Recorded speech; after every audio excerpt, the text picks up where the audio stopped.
Neste momento, agora, vamos receber o senhor Ederson Luiz Laurindo, presidente do Fórum de Proteção Ambiental de Foz do Iguaçu. 10 minutos.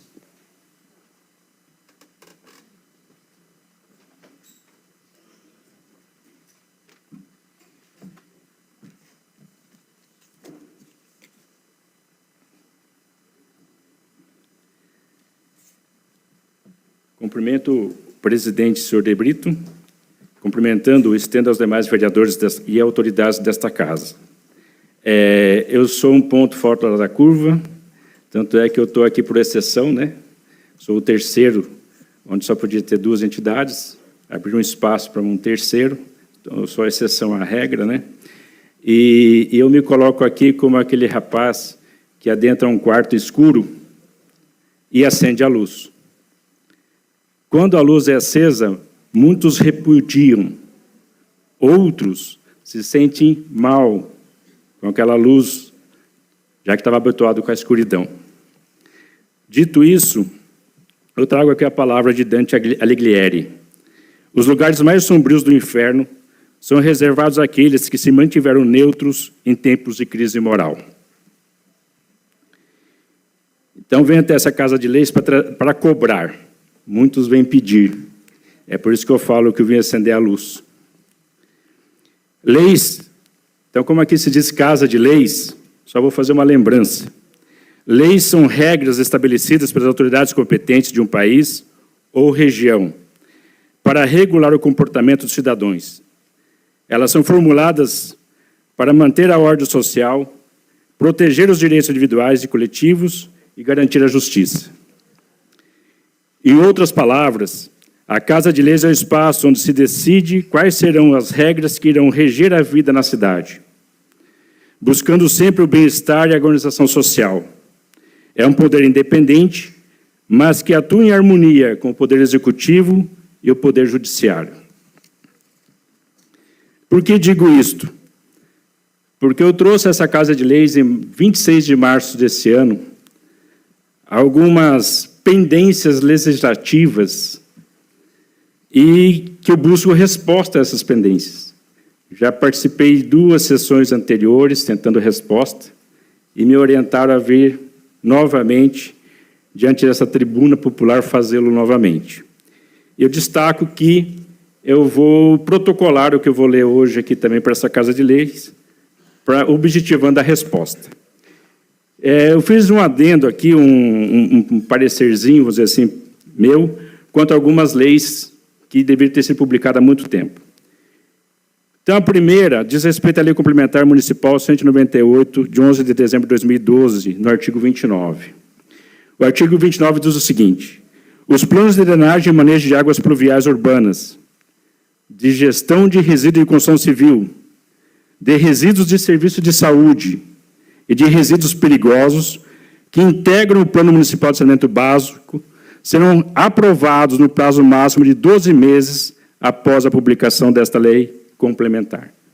E isso se passaram 11 anos, e até agora não saiu essas leis. Eu vi aqui alguns requerimentos para o Executivo quanto à drenagem e manejo de água urbana. Como é que o Executivo vai fazer algo se não tem uma lei que regulamenta ele a fazê-lo? Então, não adianta aqui ficar cobrando o Executivo se essa Casa de Lei está sendo omissa.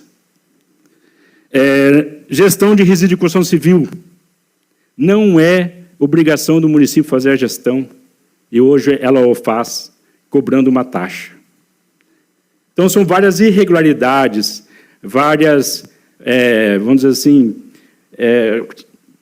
locais onde a população padece por falta dessas leis. Então, nós vamos aqui cobrar. Quando é que esses vereadores, ou essa Casa de Lei, vai fazer essas leis para nós, que estamos aguardando somente há 11 anos? A segunda lei que eu pontuei é quanto à questão de um Código Florestal Municipal. Foi falado aqui sobre a questão da arborização urbana e rural, um requerimento para o prefeito. Nós não temos um plano de arborização urbana no município.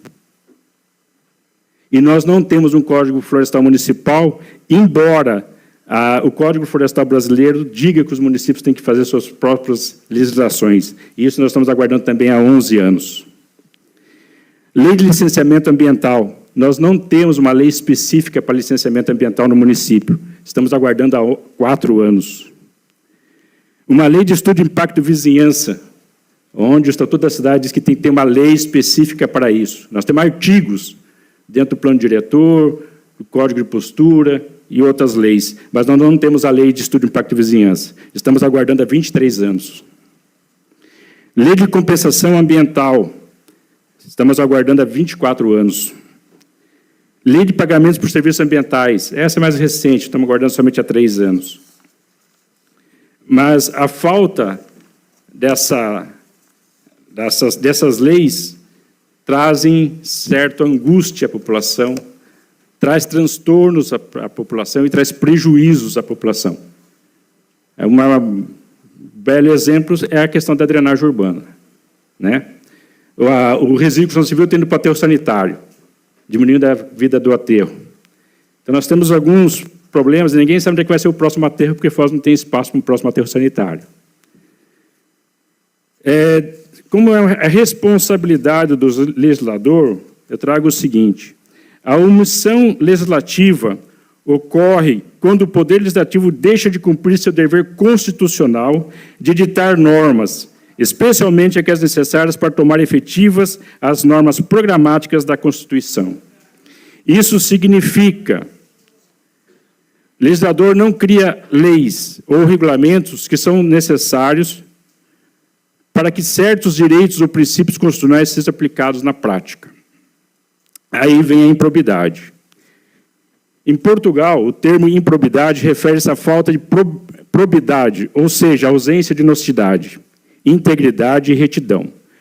No contexto da administração pública, a improbidade administrativa descreve ações ou omissões desonestas de agentes públicos que violam princípios fundamentais como legalidade, impessoalidade, a moralidade, a publicidade e a eficiência, com o objetivo de obter vantagens devidas ou causar prejuízo ao patrimônio público. O que é prejuízo ao patrimônio público?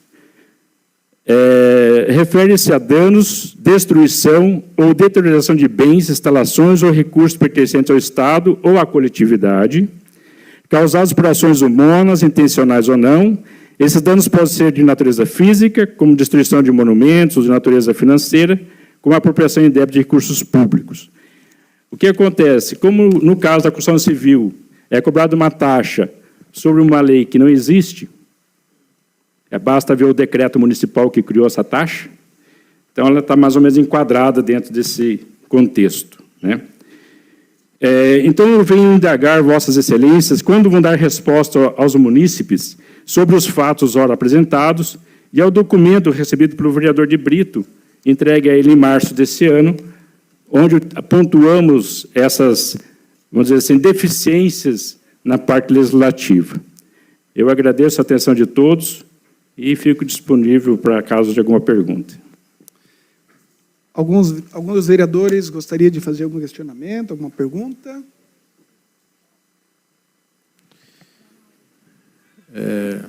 Bom dia. Bom dia. Bom, primeiro, processo legislativo, ele precisa de um conhecimento prévio. Nós temos aqui servidores da casa, advogados. Muitas matérias, elas não competem sair aqui da Casa de Leis, ela tem que vir do Executivo. Eu ouvi atentamente o que você disse, e me parece que a maioria delas ou é de competência exclusiva do Poder Executivo ou concorrente. Então, seria um vício de origem partir de algumas matérias aqui da Casa de Leis. Eu tenho estudado bastante, apesar de conhecer muito as leis, porque eu tenho 23 anos de advocacia, 8 ou 9 pós-graduações, estou concluindo um mestrado em Direito, Tecnologia e Inovação, mas eu vou me debruçar em tudo que você disse para ver se a competência, porque eu não vejo omissão dessa casa, dos vereadores, vejo todos comprometidos.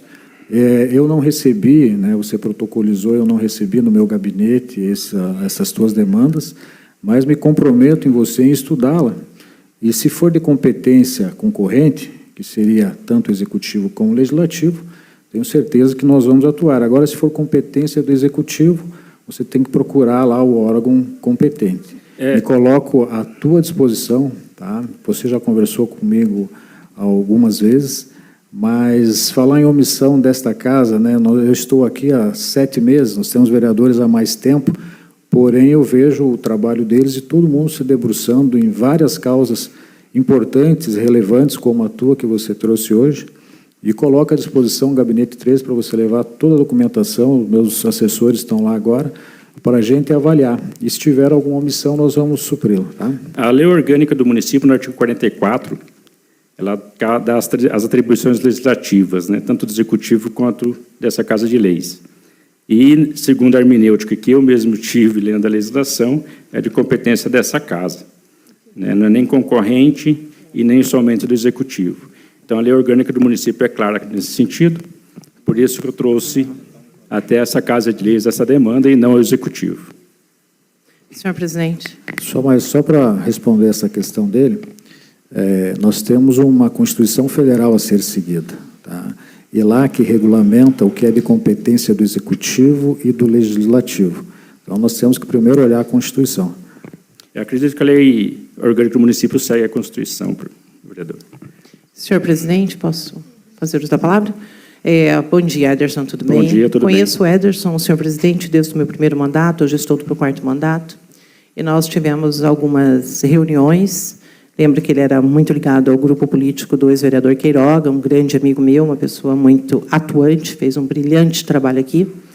E lembro que, quando ele trouxe essas demandas para nós aqui na Câmara, já naqueles mandatos passados, no meu segundo mandato, o vereador Beni, ele era o presidente desta Casa de Leis, e nós instauramos uma CPI, da qual o vereador Queiroga era o presidente e eu era membro. Então, sobre esses fatos, e quem coordenou, e quem que foi nosso orientador e conselheiro, que nos passou todos os dados, foi o Ederson. Nós fizemos todos os encaminhamentos. Tudo que você passou aqui, nós colocamos. O relatório foi feito com a sua ajuda, nós entregamos esse relatório, encaminhamos. Foi lido aqui na plenária, eu era a relatora, o vereador Queiroga era o presidente, e nós não lembro quem era o outro membro. E lembro que nós fizemos um trabalho, inclusive nós encaminhamos, a Câmara nunca foi omissa e jamais será. E tenho certeza que na pessoa do presidente, que hoje nos representa, também não fará essa omissão. Nós encaminhamos da forma correta. Fizemos a leitura, demos publicidade, conhecimento, pontuamos tudo que foi colocado, principalmente pelo seu conhecimento técnico. Eu não tenho formação em gestão ambiental, sou advogada, então eu falo com propriedade do que eu sei. Então, do que eu não sei, a gente busca ajuda. A gente tem essa humildade, e isso que nós fizemos. Você estava aqui com a gente, foi uma demanda trazida por você, nós não fomos omissos, nós abrimos uma CPI. CPI demanda tempo, 180 dias, mais 180 dias, uma equipe, toda uma estrutura interna, o jurídico, todas as oitivas, um relatório, encaminhamento ao Ministério Público, senhor presidente, nós fizemos o encaminhamento, se tivesse alguma coisa, irregularidade, então, trazer aqui para a Câmara esse termo de omissão, Ederson, desculpa, é muito pesado. Não fomos omissos, e não seremos jamais. E, da mesma forma, ainda em tempo, senhor presidente, falando sobre a fala da primeira pessoa que esteve aqui hoje, a Sofia, nós temos uma emenda aqui de R$170 mil, que foi encaminhada no ano passado, e ela deveria estudar um pouco mais o que essa Câmara faz, antes de trazerem essa casa, porque essa tribuna, ela também tem que ser considerada um templo sagrado. Nós estamos aqui, vamos estar, e aqui é aberto ao público, e é para vocês essa fala.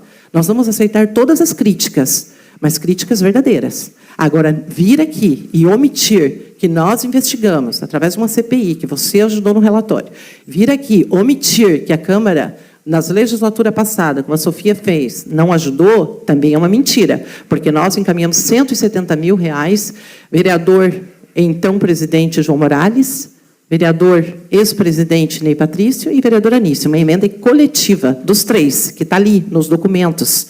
Então, se ela não acompanha o que a casa faz antes de vir na tribuna, ou se é o outro objetivo, e da mesma forma eu faço essa crítica aqui. Tá? Então, a gente está aqui para construir. Todas as vezes que vocês precisarem, nós vamos estar aqui. E se existe alguma coisa, algum indício de irregularidade, nós podemos, sim, cumprir o nosso papel. Mas, em relação aos requerimentos que foram unidos hoje, essa é uma prerrogativa nossa. E se nós temos dúvidas, é através do requerimento que nós temos que fazer esses questionamentos, porque é o requerimento oficial. Eu posso pegar o telefone, ligar para o secretário e ligar para o prefeito, mas o requerimento fica registrado. Ele não é só um documento que é lido pela primeira secretária, é um documento que fica registrado, que é o papel do vereador fazer a sua cobrança. Então, agradeço ao senhor presidente a oportunidade por me dar essa fala. Obrigada por estar aqui, mas aqui a gente gostaria, sim, que a gente falasse de uma forma ampla, porque criticar é muito fácil, mas também reconhecer que essa casa trabalhou e trabalha muito, a gente gostaria que houvesse, pelo menos, essa questão justa por parte de vocês. Eu vou só fazer a réplica, um minutinho. Não, a crítica é da seguinte forma. Nós fizemos a CPI do lixo, foi encaminhada, do lixo, foi encaminhada isso para o Ministério Público, e não sei se houve resposta a essa casa. Isso foi em 2020, quando foi encaminhado, em novembro de 2020, foi encaminhado por essa Casa de Leis ao Ministério Público, 6ª Promotoria, o relatório da CPI do lixo.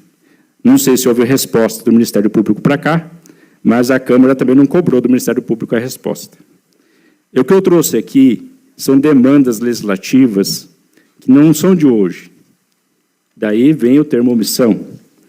11 anos esperando uma lei, 23 anos esperando uma lei desta casa. Então, não é pouco tempo. Nós não estamos falando aqui em dias ou meses. É mais de década esperando uma resposta. E essa não é a primeira vez que eu vejo essa Casa de Leis solicitar que sejam cumpridos o que está no processo legislativo municipal. Muito obrigado. Eu concedo, neste momento, alguns minutinhos, 2 minutos ao doutor Felipe, ele que é no jurídico aqui da nossa Casa de Leis. Por gentileza, doutor, o senhor fique à vontade. Qualquer um dos lados aí. É o nosso procurador aqui da Casa de Leis. 2 minutinhos. Orientando os vereadores, quero conversar com o presidente aqui também, dar uma visão técnica, sendo consultor aqui da Câmara Municipal, e 100% técnico, jurídico mesmo, fora de qualquer política, ouvindo o que o senhor disse. Eu vou conversar quando eu estiver conversando contigo nas orientações de gabinete, presidente. Todas as políticas públicas apresentadas pelo presidente que falou, a princípio são de competência municipal, na lógica do direito ambiental, de ser ali o 225 da Constituição, um direito intergeracional, e essa proteção complementar do que nós podemos regular por aqui. Então, assim, a ideia, a política pública, a princípio, tudo pode ser regulamentado, sim, a maioria via Câmara, não tudo, que eu vou explicar. E algumas coisas, inclusive, que ele me passou, são leis específicas do direito ambiental, que não é a minha principal área de estudo, mas acredito que esteja correto ali, são obrigatoriedades de implementação municipal, inclusive com prazo. E nesse sentido, sim, é grave a necessidade, enquanto Câmara Municipal, de buscar um estudo e regulamentar, sim. Só que na discussão da hermenêutica da criação de lei do 44 ao ACF, nem porque o que o 44 apresenta é que cabe ao prefeito e à Câmara Municipal criarem as leis ordinárias e complementares, mas o 45 já traz as vedações do que é exclusivo do prefeito. Então, assim, vamos regulamentar tudo com competência. Vai chegar uma hora que a gente vai esbarrar em estrutura do meio ambiente, principalmente, que vai executar essa medida, que daí só o prefeito vai poder legislar. Então, assim, o que o vereador Sidney iniciou a explicação é que nessa competência concorrente não há nada que a Câmara Municipal possa propor que o prefeito não possa, nesse sentido. Então, a competência sempre vai ser concorrente no sentido de que, da mesma forma que poderia a Câmara Municipal, enquanto Poder Legislativo, protocolar, cabe ao Executivo também. O Executivo não pode nunca ser isento de também ter a responsabilidade e o poder dever de propor isso. Porque são assuntos diversos e políticas diversas, e dentro de uma política pública, um projeto de lei só não vai ser suficiente, vai ter que ter uma complementar e uma ordinária. E por mais que a política pública e as diretrizes municipais sempre possam ser objeto dos vereadores, Inevitavelmente, em algum momento, nós vamos esbarrar em dotações orçamentárias do Executivo para implementações concretas, e na execução orçamentária do Executivo, só o Executivo pode propor a legislatura, na estrutura concreta das secretarias de Meio Ambiente, de Fazenda, na questão da cobrança de taxa, da própria Secretaria do Meio Ambiente, que vai executar isso, também vai depender do Executivo. Então, assim, é complexo. E para esclarecer, nesse caso específico, assim, não acredito que cabe nem interpretação diversa. Ademais que há a gravidade e a premente necessidade de se estudar, eu não vejo assim como uma omissão legislativa no sentido estrito que foi colocado, principalmente mencionado em probidade administrativa, que seria uma omissão dolosa da instituição pública, de dolosamente querer causar o dano municipal e, tendo o poder na mão de tomar atitude concreta, optar por não tomar. Eu acho que a gente não...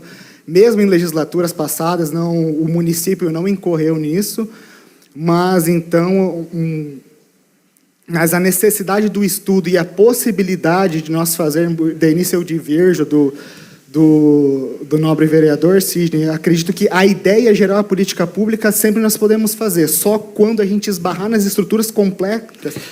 Felipe, gostaria assim, só de esclarecer, desculpa te interromper, mas a gente precisa, antes de tudo, ter o impacto orçamentário.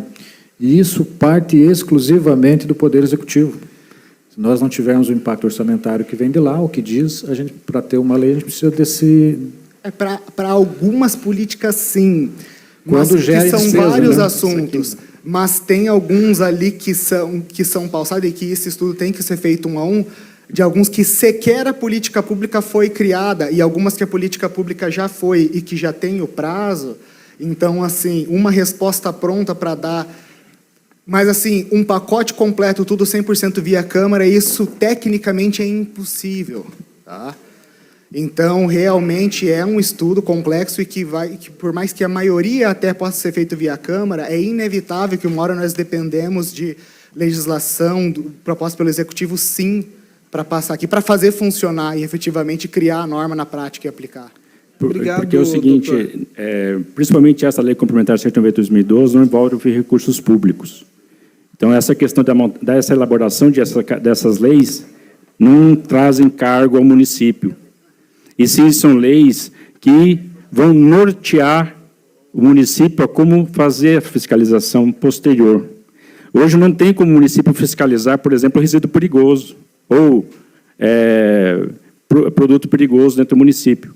Nós não temos hoje como fiscalizar a questão do resíduo da construção civil, porque não existe uma lei que diz o que é o grande gerador, o que é pequeno gerador, o que o grande deve fazer, o que o pequeno deve fazer, como deve fazer, em que momento deve fazer. E isso não envolve recurso.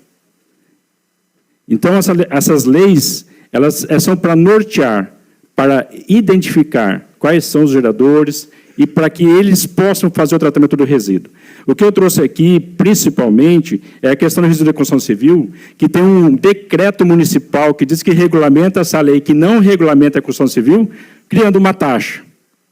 Essa taxa, ela não tem embasamento legal específico. Haja visto que essa Casa de Lei não fez a lei de resíduo de construção civil. Então, como é que está dando destino? Como é que está cobrando se não existe a lei que norteia como deve ser feito? Não, estou dizendo o seguinte, não existe a lei para dar embasamento ao decreto para cobrar a taxa. Porque não existe a lei. O que é um grande gerador de resíduo de construção civil? O que é um pequeno gerador? O que o grande deve fazer? O que o pequeno deve fazer? Para onde o grande gerador deve levar seu resíduo? Para onde o pequeno deve levar? O pequeno, digo o seguinte, você faz uma reforma na sua casa e quebra uma parede. Não enche uma pampa o resíduo da construção civil dessa reforma. Para onde você vai levar? Você vai contratar uma caçamba. Mais 30 segundos para a sua consideração final. Você vai contratar uma caçamba para colocar 50 quilos de entulho dentro? Então, precisamos de uma lei para nortear isso, e isso não envolve recurso público. Obrigado. Obrigado, senhor Ederson Luiz, presidente. Seja sempre bem-vindo à Casa de Leis.